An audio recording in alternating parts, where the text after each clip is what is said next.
தமிழக வெற்றி கழகத்தின் தலைவர் மக்கள் சந்திப்பில் நேற்று நடைபெற்ற கூட்ட நெரிசலில் 40 பேர் உயிரிழந்திருக்கிறார்கள். 70க்கும் மேற்பட்டவர்கள் அரசு மற்றும் தனியார் மருத்துவமனையில் சிகிச்சை பெற்று வந்திருக்கிறார்கள்.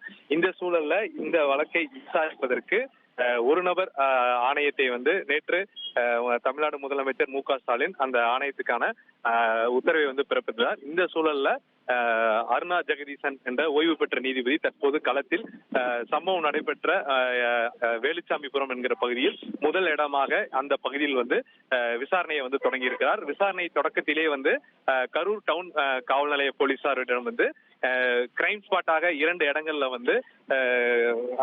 40 பேர் கூட்ட நெரிசல் சிக்கி அந்த மூச்சு திணறல் மற்றும் நோய்வாய்ப்பட்டு அங்கே உயிரிழந்த சம்பவத்தை தொடர்ந்து அந்த இடம் கிரைம் ஸ்பாட்டாக அறிவிக்கப்பட்டிருந்தது. அங்கு பொதுமக்கள் மற்றும் அந்த கடையின் உரிமையாளர்கள் அனுமதிக்கப்படாமல் அந்த இடம் போலீசார் பாதுகாக்கப்பட்ட இடமாக வைக்கப்பட்டிருந்தது. தற்போது அந்த இடத்திற்கு உள்ளே சென்றுதான் அவர் இந்த நேற்று நடந்த கூட்ட நெரிசல் மற்றும் சம்பவம் எப்படி ஏற்பட்டது, கூட்டம் எத்தனை பேர் வந்தார்கள், இது போன்ற கேள்விகளை கேட்டுக்கொண்டிருக்கார். இதுவரை காவல்துறை எடுக்கப்பட்ட நடவடிக்கைகள் என்ன, அதே சமயம் எந்த மாதிரியான வழக்குகள் பதியப்பட்டிருக்கு, மேலும் இங்க இருக்கக்கூடிய பாதிப்புகள் என்ன என்பதை காவல்துறை தரப்பிடம் கேட்கப்படக்கூடிய காட்சிகள் நம்ம நேரடியா பார்த்துட்டு இருக்கோம். தொடர்ந்து ஒரு 10 நிமிடமாக இங்க அந்த விசாரணையில அவங்க ஈடுபட்டிருக்கக்கூடிய காட்சியை நம்மளால பார்க்க முடிகிறது.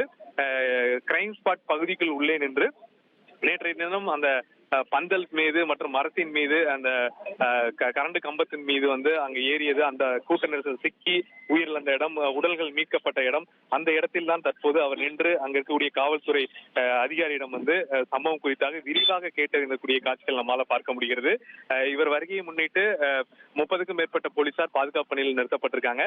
தஞ்சாவூர் மற்றும் அரியலூர் மாவட்டத்தை சேர்ந்த காவல் கண்காணிப்பாளர்கள் முன்னதாகவே இங்க ஆய்வு பணிகள் மேற்கொள்ளப்பட்டு அவர் விசாரணை நடத்துவதற்கு எந்த விதமான இடையூறு ஏற்படாமல் இருப்பதற்கான பாதுகாப்பு பணியில் ஈடுபட்டிருக்காங்க.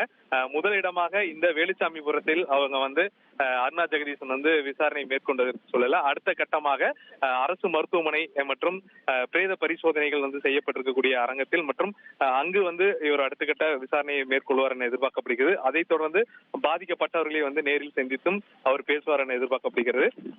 இந்த சம்பவம் நேற்று முழுவதுமாக வீடியோவாக எடுக்கப்பட்டது. அதே சமயம் தனிப்படை போலீசார்கள் இங்க இருக்கக்கூடிய சிசிடிவி கேமராவில் பதிவான காட்சிகள் அதையும் அவர் வரக்கூடிய நாட்களில் ஆய்வு செய்வார் என எதிர்பார்க்கப்படுகிறது. அவர் இன்று விசாரணை தொடங்கிய நிலையில இந்த சம்பவம் நடைபெற்ற பகுதியில் பொதுப்பணித்துறை மற்றும் மின்சாரத்துறை, அது மட்டும் இல்லாமல் காவல்துறை, வனத்துறையினர் ஏற்கனவே இந்த கூட்ட நெரிசல் ஏற்பட்ட சம்பவம் தொடர்பான அறிக்கையை தயார் செய்து வைத்திருக்கிறார்கள்.